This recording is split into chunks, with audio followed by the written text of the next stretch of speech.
as humans, we are designed to connect with each other, and we're designed to even serve people who need help, kind of thing. What I'm seeing now with the excessive therapy and the excessive work and the way people are just so self-focused, it's just a bit much. Most of us assume we're making conscious choices all day long. But what if we're not? What if a lot of our decisions, reactions, habits, and even relationship patterns are actually being driven by something happening beneath the surface? That's exactly what we're exploring today. Our guest is Yasmeen Al Naif, a certified hypnotherapist, entrepreneur, and founder of Pivot here in Dubai. Through her work, Yasmeen helps people uncover the subconscious patterns, beliefs, and nervous system responses that quietly shape the lives so that they can create meaningful and lasting change in their lives. What caused you to be like, I need to start Pivot and I need to get into hypnotherapy? I have to say that probably the two biggest changes in the last 10, 12 years would be marriage and then becoming a mother. And they're talked about so normally and so lightly, but they really are huge changes for us. And I had to understand why things were so amplified and why my anxiety was through the roof. And my conclusion very much is that hypnotherapy sounds a little bit woo-woo for those that don't understand it or have never tried it. So can you tell us in a nutshell, like, what is it really? Hypnotherapy and stage hypnosis are two very different things. Stage hypnosis, it's an entertainment used to like shock an audience. Like, oh, look at my thing, click my fingers, you're now cluck like a chicken kind of thing. You have hypnotherapy, which is...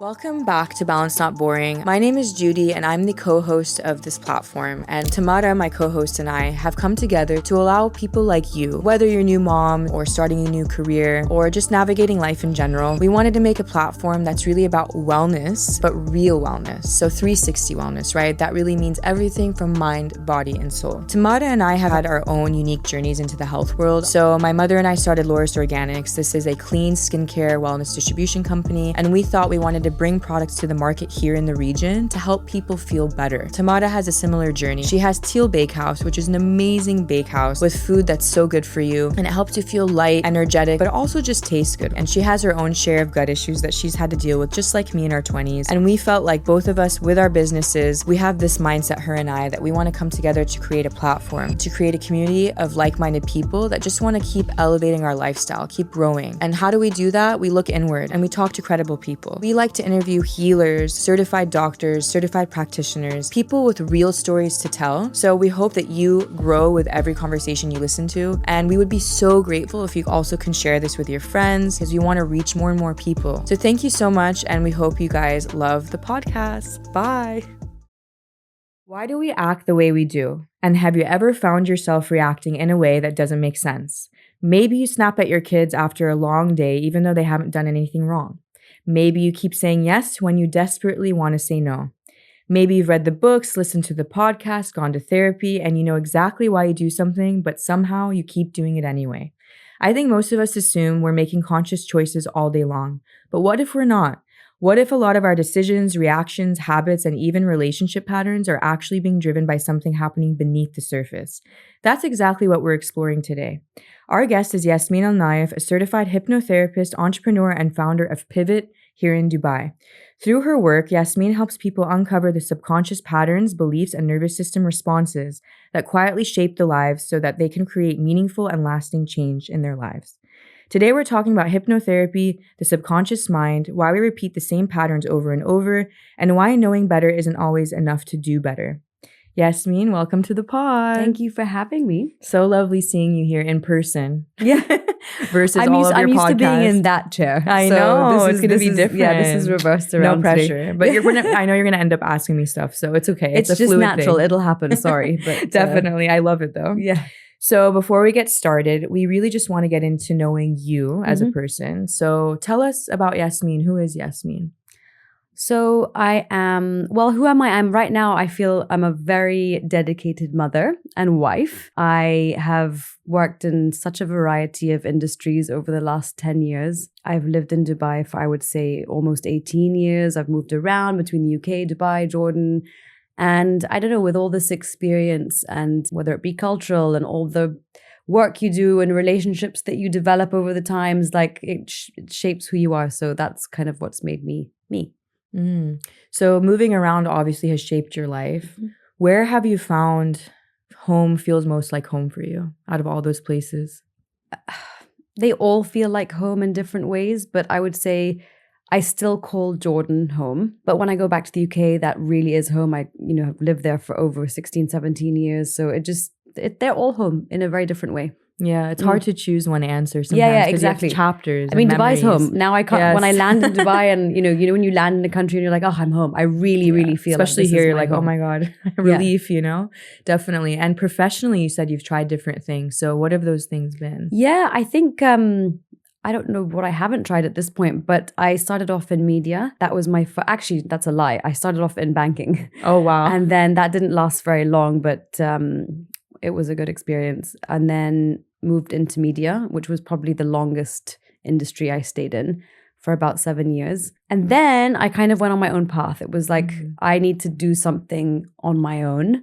So it went from a bit of, fashion and then into a gym. And then COVID happened. And so there's just been lots of different, trials and errors really. And I think the one that really stuck with me because of how much it affected me and changed me and I saw it change other people would be, I would say, this space, which is about, self-development and hypnotherapy, which I'm sure we're going to get into. Yes, and definitely. This space of, I would say, self-discovery. Yeah, that's actually beautiful, especially in this chapter of our lives. And something that I kind of thought of as you were explaining is like, I also had a similar journey of changing industries like marketing and fashion and always being interested in that world for a few, like maybe up to 10 years. And then I moved into the wellness industry. So the skincare distribution business we have, and now this as well on top of it. But there's a deeper layer. Like, what is this telling you about yourself? So when you're doing banking and then media, what was pulling you? Was there something fundamentally that you saw a pattern you want to get out of? I think we are trained, or my generation was sort of trained to go to school, get good grades, and then go and find a high-paying job. I mean, I'm a creative person, like a very creative person, and I pushed myself into finance and banking because I wanted a high-paying job, but my soul was not having it. So I had to go and figure out what I liked and what I was good at, and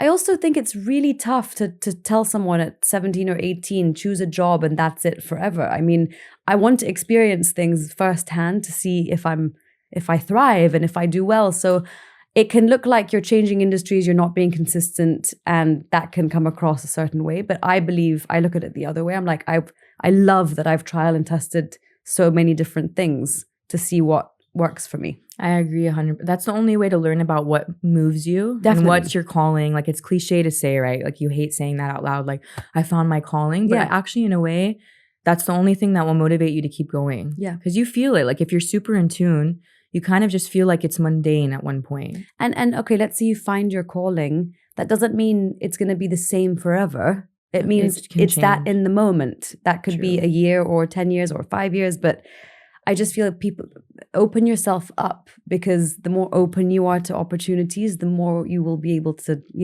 have. And we're going to get into that. But sometimes we're just going on the path that's dictated to you or given to you or expected of you. So you need to, again, like look inwards to see if this is really fitting your morals or what your priorities are. Exactly. What was that time? You said calling. So do you remember an aha moment when you finished the gym and the COVID thing happened? What caused you to be like, I need to start Pivot and I need to get into hypnotherapy?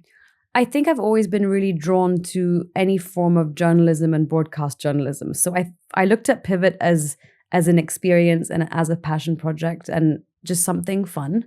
And I still look at it that way. Like, I don't really look at it as a business. Like, it's just something I really enjoy doing. Hopefully I'll be doing sort of a next phase with that in September. But so yeah, Pivot was very much just for me and for fun and for like seeing if I was any good at it, to be honest. Like, it was a test for myself. And yeah, I mean, but before Pivot, getting into hypnotherapy was before the podcast. And that came from myself going to hypnotherapy as a client, because I was facing my own sort of things. And I was like, let me see if hypnotherapy can help me with this. What were some of those things? I would say the main one was just sort of generalized anxiety, which got really amplified after I was having my kids. It was really hindering my day-to-day. So I was like, let me see if this can help. And so it was firstly for myself, and I saw such a powerful change that I was like, wow, I need to get into this.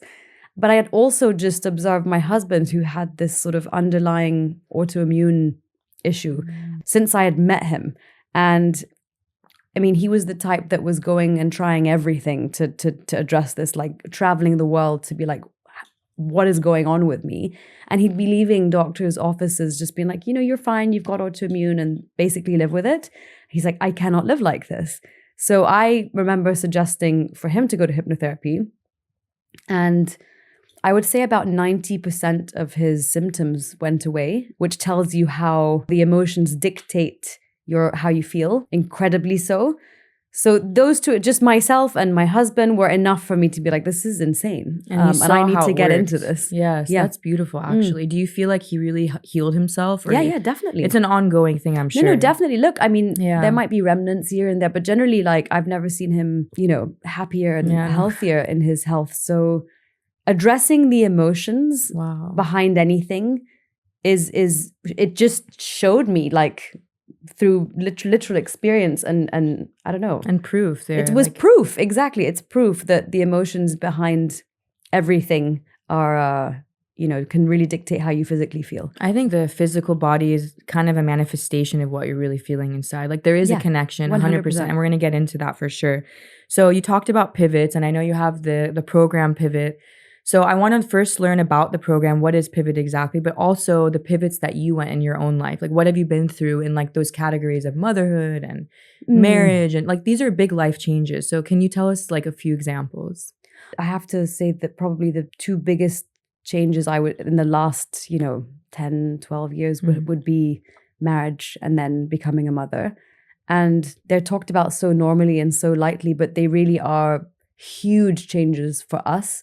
For our bodies, our mindset, our hormone, like everything just pivots, Everything. And yeah, it took a toll, I would say, after definitely my first kid. And I had to work on my mind, and I had to understand why things were so amplified and why my anxiety was through the roof. And my conclusion very much is that if you have anything before getting pregnant, so let's say you have a little bit of this and a little bit of anxiety and a little bit of that, anything really, anything you have before having kids will basically be completely amplified once you do have kids. So address those things beforehand. So that's going to be my advice to anyone that I ever speak to. So it could be really small, but just deal with it. Yeah. I'm trying to think of an example. My only one would be like, the anxiety, but there's so many examples. So when you say that, like to give context, is it anxious about, so because you have the generalized anxiety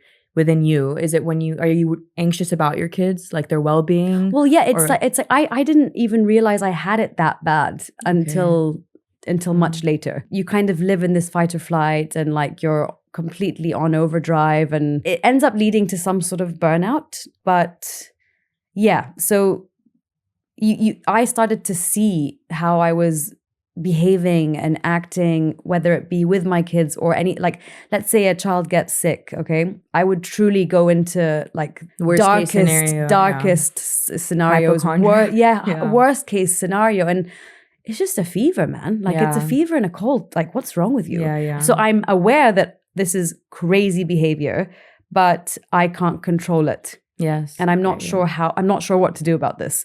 And it would be in all areas. So have you found, so when you've started the hypnotherapy, like taking it for yourself and then now showing others, do you find yourself learning how to work through those thoughts? You can talk to yourself now. Well, yeah, no, well, I did in hypnotherapy, and which is why I loved it so much and I want to do this for other people, is I understood where and why I had this anxiety, where it came from, when it started, why it started. And it started at a very young age over something very small. I'm not going to share it because these are like, private to me, but it's insane. It really opened my eyes as to, something quite small has created something that's hindering my life now, and so, yeah.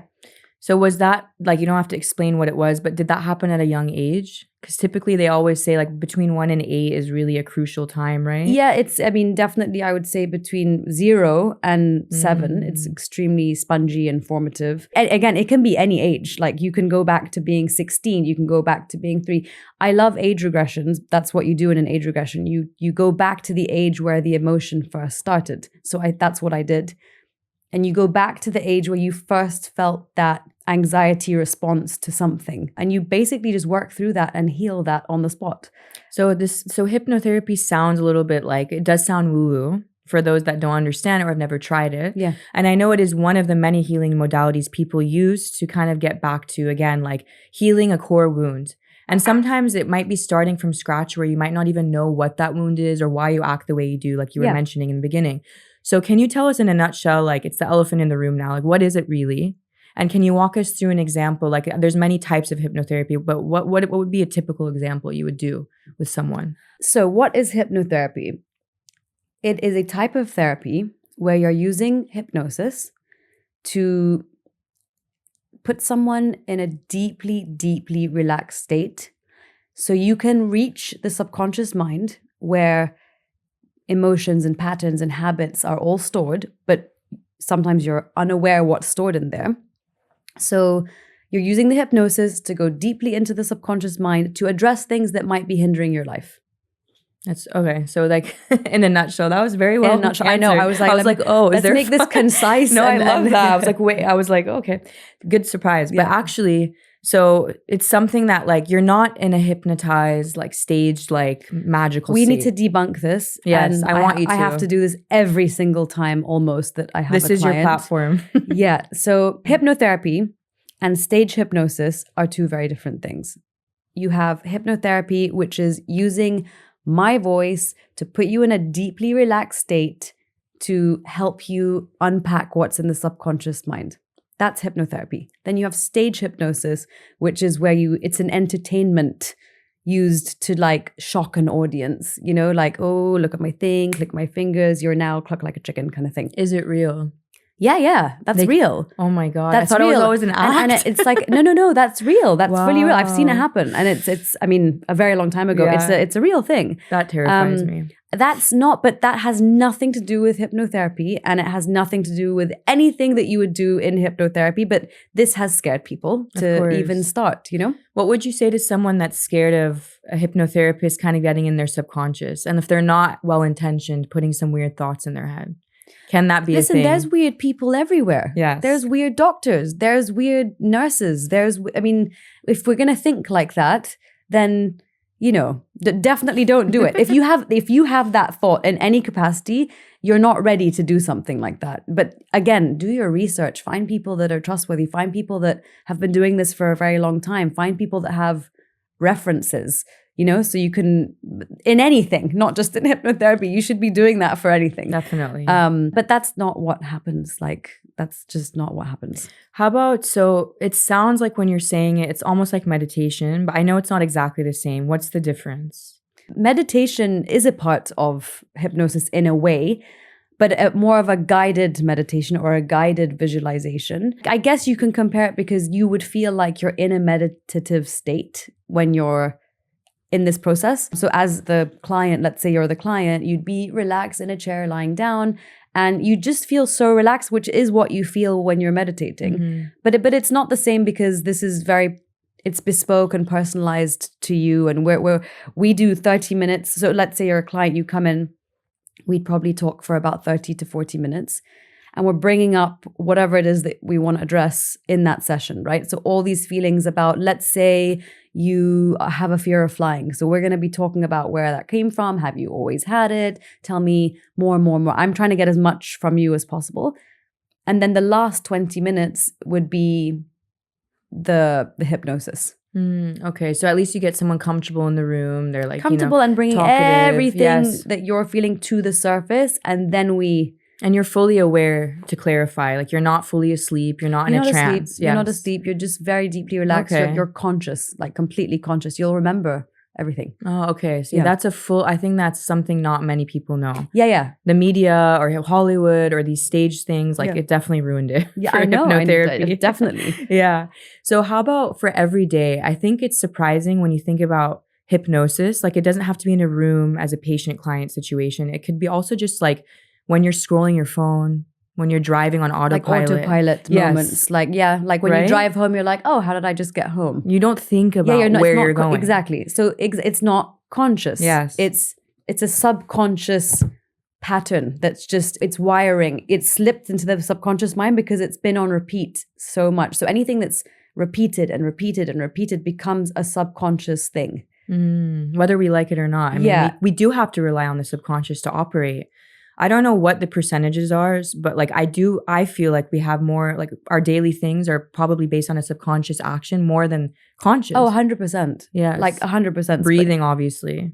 Like physiological functions, like heartbeat and breathing, like these are subconscious things. I'd say, look, what's the difference between conscious and subconscious? I think that's probably an important thing for people to understand. I'm consciously picking up my coffee right now and taking a sip, right? Conscious decisions are things that you just are deciding on your day-to-day, and they're whatever, easy decisions. Your subconscious mind is like the behind-the-scenes functioning computer that is operating everything. So everything, whether it be your emotions, your belief system, any habits, the really important stuff, like the things that control you, I would say, are stored there. You have to be able to unpack what's going on in there. Like you might be aware what's in there and you might not be aware of what's in there. And that's the part where this is where hypnosis comes into play and can really help you out. Because it will pick up on what's in there that needs to be addressed. How about addictions? Because sometimes we're consciously addicted. Addictions are habits, right? Yes. And habits are in the subconscious. So like it's interesting to me because I'm thinking like, okay, let's say you're addicted to chocolate. Like I'm talking about myself. Yeah.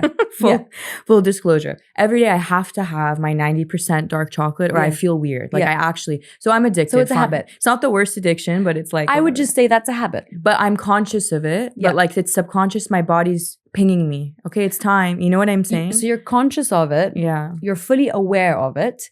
But is awareness enough? No. Awareness isn't enough, and understanding it is not enough. So what's the third part that's missing? The third part is, what's the emotional charge behind that behavior? So what does it do for me, right? Emotionally, like, why am I doing why this? Are you eating that chocolate? What does it do? Yeah. Why are you picking up that chocolate? Like obviously it's yummy, it tastes good, it's going to give you that dopamine spike. But I mean, obviously we would want to find maybe something a bit deeper. The emotional charge like, behind this one. You're allowed to have your piece of chocolate. Yeah, okay. So you know what? Like it's not exactly, but that's an example. It's those three things. Yes. It's like you can be aware of it, of the pattern or the habit. You can understand it. You can talk about it. You can analyze it. You're aware of why you want it. But in order for the thing to change, you have to address the emotional charge underneath the behavior. This episode is brought to you by The Art of Hosting. We spend so much energy taking care of everyone else, and then when it's time to actually host, it becomes just another thing on the list. The Art of Hosting takes that off your plate entirely. Whether it's a birthday, a corporate event, or a dinner that deserves to be special, their team handles everything beautifully. You show up, you enjoy it, that's it. Check them out at theartofhosting.me. So a lot of us moms or busy career women or people running the house, like whatever stage you're in, we are living on autopilot because honestly, we don't have enough hours in the day. Yes. Like if we actively wanted to sit and journal and intensively plan our day. Is that a bad thing, running on autopilot? Why would why would anyone believe that's negative? I'm thinking of how it leads me personally to feel drained or burnout. Okay. You know that feeling where you are go, and you know that you're not thinking about it half the time because you just have to reach the school on time for pickup or you have to get the groceries or we don't have food to eat. Yeah. It's all like packed in, even if I try to time my day. So how do we kind of tell these busy women, like, okay, it's okay to structure your day differently. Like, do you want to fit in that time for intent? Like, do you believe in the breathing and journaling or meditating or seeing a hypnotherapist? Like, how do we have a balance? Because we do have to live part of the day on autopilot.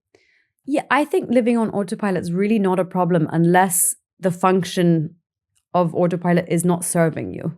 Okay. Right? And how do you know it's not serving you? What would that look like? Well, you'll know. Are you okay? Like, are you happy? Are you miserable? Are you burnt out? Are you? So I think like it's about just listening to the obvious and feeling. Just listen to your body. How about if you don't look into deeper things? Sometimes it manifests into behaviors, right? Like I'm talking to women mainly right now. Like unfortunately, we have to sometimes say yes when we want to say no, or people pleasing, or like we're just trying to be someone we're not. And that sometimes stems from something deeper, right? So that only comes with looking inward. And let's say someone who's not ready to jump into hypnotherapy, like how can they start to catch those, like be aware of those behaviors? Well, I mean, I would do my online program. So I created Pivot, this online program, and it's on my website. And it's like a self-development program you can do at home. So people that aren't ready to do something like hypnotherapy, which is a lot of people, whether it's out of fear, whether it's just not wanting to see a therapist, that's completely fine. This is made for you because it doesn't have hypnotherapy. You sit at home, you do it on your own time. I designed it to empower people because when you do things on your own like this, you feel like you've really done something amazing for yourself. It's also time efficient and it's cost efficient. So this is something designed for people that don't even know what they need to do, but it's like check in with yourself, do some self-reflection. Here are the tools to put you on the right track, basically. So it's very much like a self-guided thing, and it might feel rewarded in you a watch sense. a couple of videos of me like guiding you through it, but it's basically a PDF. You can tick off the things that you've done and haven't done, and it's yours forever. So you can do this like once a month. You know what I mean? It's something you can just constantly do to check in. So it's designed to just help you see where you're at, where you want to go, and help you go. What would you say to someone who's scared to face themselves like that? Well, maybe you're not ready, and that's fine. But I mean, the longer you sort of delay seeing where you're at, I mean, it's not very efficient. I think for me, like a big wake-up point was also motherhood. I think opening my eyes to seeing how kids can like actually be mirrors of yourselves. Yeah, like why do they trigger us the way they do, right? They're literally showing you as a mother what you need to be working on. Yes, they really are a reflection without even knowing it, right? Yeah. Like you're playing with them, you're having a great time, and all of a sudden they do one thing that makes you spiral. Yeah. Like they knock the toys or they say something that triggers you. Do you think it's something to do with like they're your kid, like they're your DNA, something that's passed down that you can't put your finger on it? Like what is the reason your kids trigger you more than your friends, usually more than your boss? What is it about them? Well, I think just on a soul level, again, I don't know. I mean, I'm quite a spiritual person. So this is a good platform for that. Yeah, I'm quite a spiritual person. I believe our kids chose us. I believe their souls chose us specifically for a reason. So I do think that they're trying to show you what you need to sort of grow and enter next phase. And everything to me is a test, everything, whether it be children or anything that you're going through in your life. And it's like, just pass the test. So don't get upset, don't get frustrated. No need to get ragey or explode. Just be like, okay, it's a test, but I know we're human. Obviously it's hard to do that all the time. But it's just try to pass the test. How do you think us as mothers evolved? Like we're obviously still ourselves. We still have Yasmeen's identity there, but our brain does change scientifically. Our body changes, hormones, but like from a soul's perspective, it's kind of, to me, I look at it as like a new evolution of ourselves. Of course, not everyone chooses to have kids. That's totally fine. But those of us who have been through it, like there's something different. Like I can't put my finger on it. Like how am I different than before? It's just how I view like our immortality in a way. Like now I'm more conscious about our presence here, our human experience. I don't know. Is that something you share? Like you look at life in a way more woke way? I'm not sure.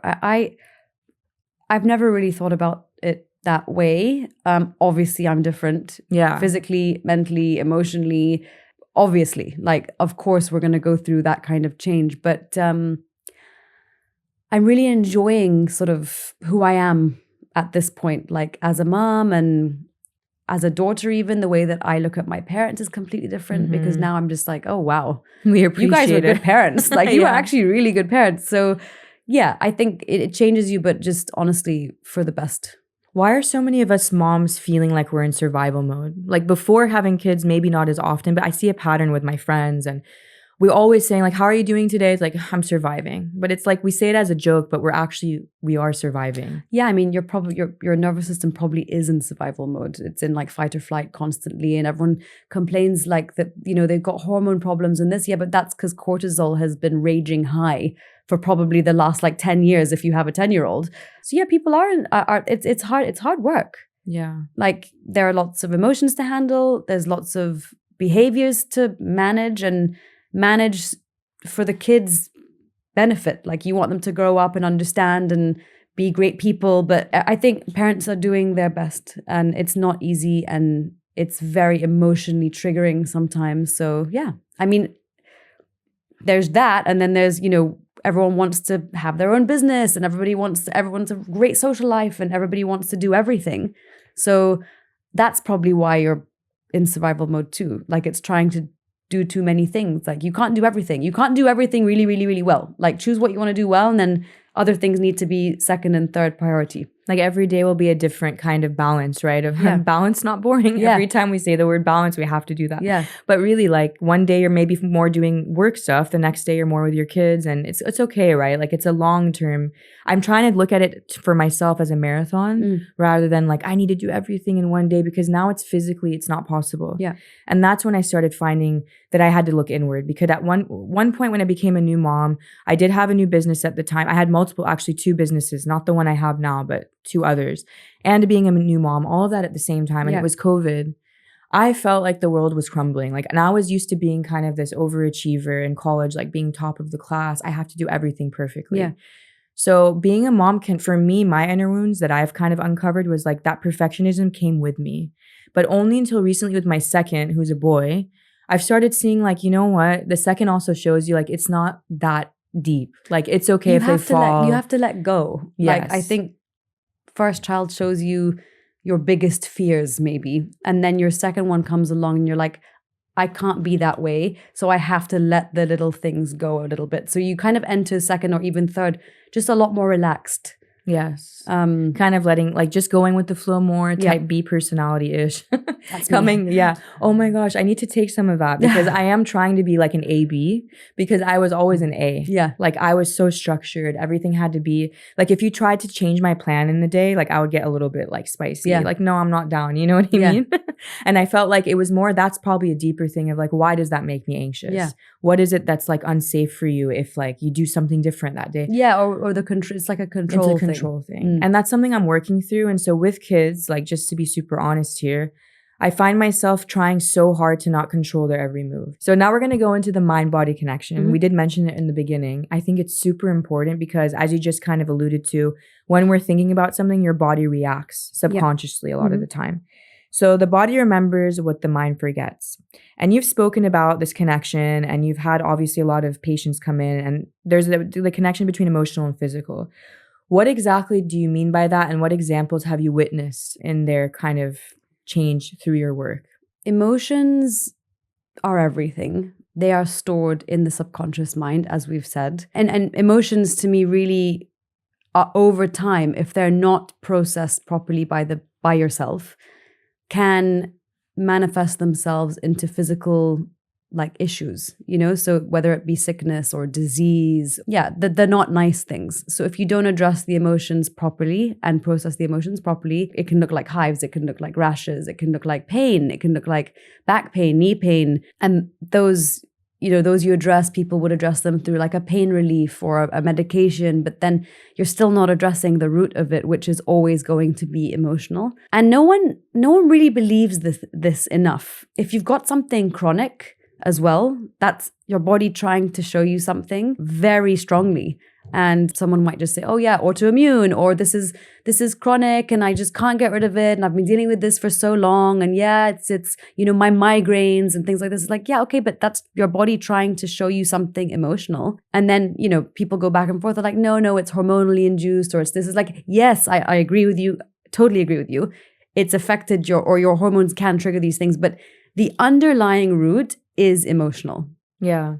How would you know the difference? Because sometimes it could really just be like you have a bout of, let's say, hormonal imbalance. It's causing some kind of reaction.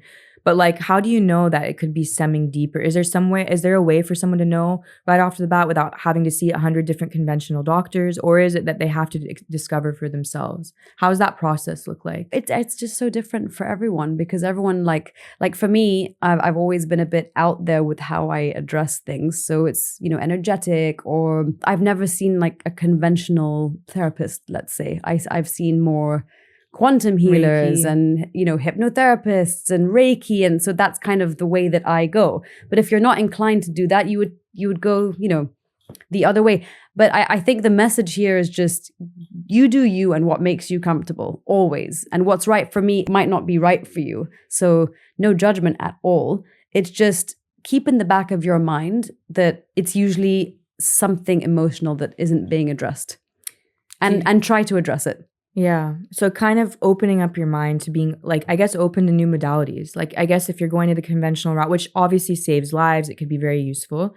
But if that's not fully solving the root, because you can take the medication, it can come back though. Yeah. That's the problem. So why is it coming back? That's just the question. Yeah.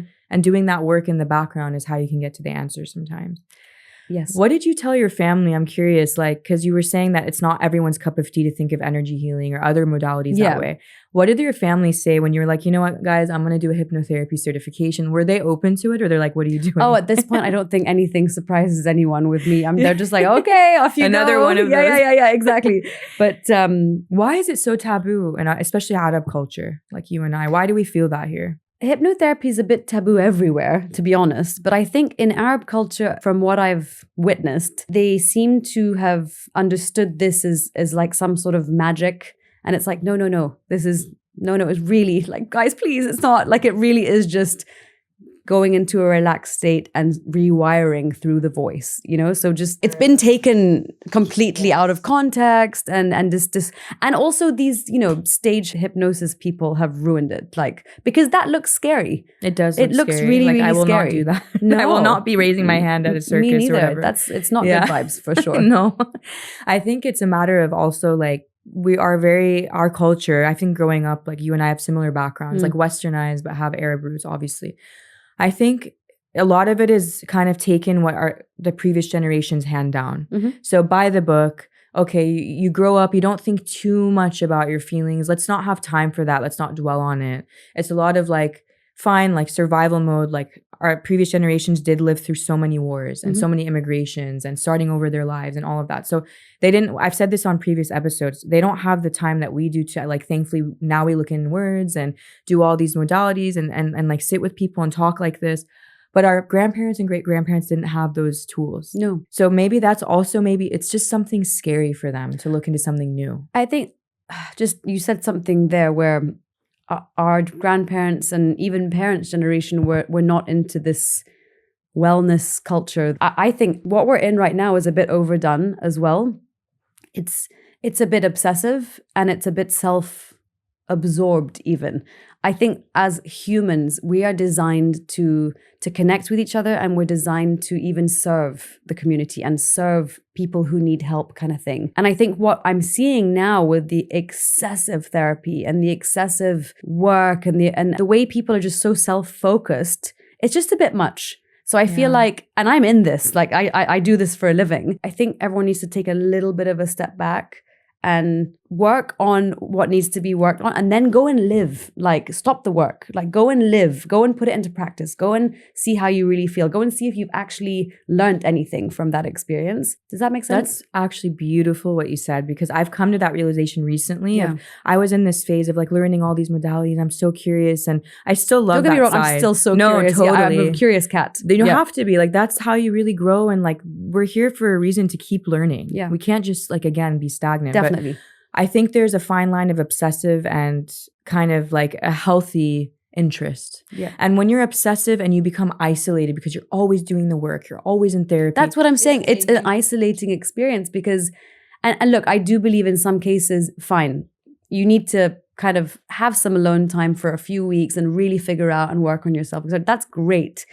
But we are here to live. There's the learning that needs to be done, but the living is more important. Right? I mean, I totally think that the only way to really feel the true happiness of all the work we've done is when you actually are present. And like when you take all the stuff you've learned, put it in your subconscious, hopefully, like just put it back there and just live, be happy, travel, go out, laugh with friends, because that's actually the meaning of like you said, human connection. And you see the blue zones areas, they are living the longest because they're with their village. They're serving their village. I've seen a pattern now. I don't know if you see this in our age group where like we're all like, no, I'm protecting my peace. I need to sleep early tonight. And I've talked about this previously too, but with you, I'm curious if you see it with your wellness community. It's too much of like, I need to do this for myself. I need to be alone. I need to be with my kids. I understand it's important, but then where's the friendship anymore? Where's the village? The connection and the intimacy and like the time it requires spent sacrifice a little bit. That's kind of what I meant. It's just it's a bit self-absorbed. I'm not saying don't take care of yourself. I'm not saying like being healthy is great, taking care of yourself is amazing, but where's the line where that becomes too much and you're not really connecting with, with people? That's the whole point. Why are we here? Exactly. We're not here to be sleeping at 8:30 and waking up and going for a run all by ourselves. Like it's just, I believe we are on this earth to connect and learn from each other. That's beautiful. I mean, as humans, that's what our, like, I guess, point of difference is we have this conscious ability to connect and to choose to like make a village and be there for your friends. And you feel fulfilled when you help someone else. You feel fulfilled when you laugh. Exactly. When you go out of your way, it's tiring. But then when you come back like from that outing or whatever, you're like, actually, I really needed, my soul needed that. Yeah. So having that balance again, balance I know, right? Balance not it boring. really is. The extremes are not working. And I love that we've kind of went from one extreme, like our parents' generation, grandparents, to another of fine, like in the 2000s, like we're like all into wellness, but then now we're coming in the middle again. Yeah.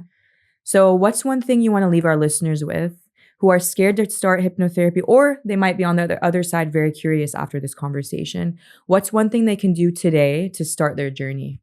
I would say ask yourself a couple of questions, maybe. Are you enough as you are in the current moment? Do you feel like there is anything hindering your day-to-day from being like a really good day or a positive day? Is there anything in the way? I think those are two good questions to start with. Like start with those questions and see what the answers are. And if there is something really hindering your day-to-day, I think you need to work on that because that's sad. You shouldn't be living that way. And are you enough as you are right now in the moment? If the answer is no, then feeling enough is just so incredibly important. So if your answer is no, then that's something that needs to be addressed. And there's so many ways to address it, but I think one powerful way, again, like your program does sound amazing. I was going to say that, but I'm like, I don't want to keep repeating this. But yeah. I will say it. Please check out her program. What's the website URL? Pivot? www.yasmeenalnaif.com. Oh, amazing. Okay, so by her name instead. And then my name for my Instagram as well, where you can just go to my Instagram profile and the link is in the bio and it takes you to the website and all and that. People have different options on what they want to try. And I think just listening to your podcast as well, like I've obviously been a listener. I think it's inspiring because a lot of her guests are people that have been through transformative things, right? Yeah. And they've had to make a pivot or they've chosen to make a pivot. Yeah, and it kind of dissects their changes and their pivots, and it's navigating this change, whether it's an emotional one or a physical one or a career change, or it's analyzing how people handle that. I think that's really relatable for all of us in all stages of life, whatever we do for a living. It's really important. Take the time. So thank you again for being here. I think this conversation is so important. Yeah. And a lot of people can understand now that the goal is not to become someone new. It's just to become aware of what's been quietly running the show all along. And maybe realize that the patterns keeping us stuck aren't character flaws. They're often old survival strategies that no longer serve us in this walk of life. And to everyone listening, if this episode resonated with you, do share it with someone who needs to actually hear this, because I think a lot of us really need that support and maybe sometimes don't know how to talk about it or to express it out loud, right? So sharing this can just help someone's day, I'm sure. So thank you guys for being here, for listening. And thank you, Yasmeen, again for your time. Thank you, Judy. That was amazing. Thank you.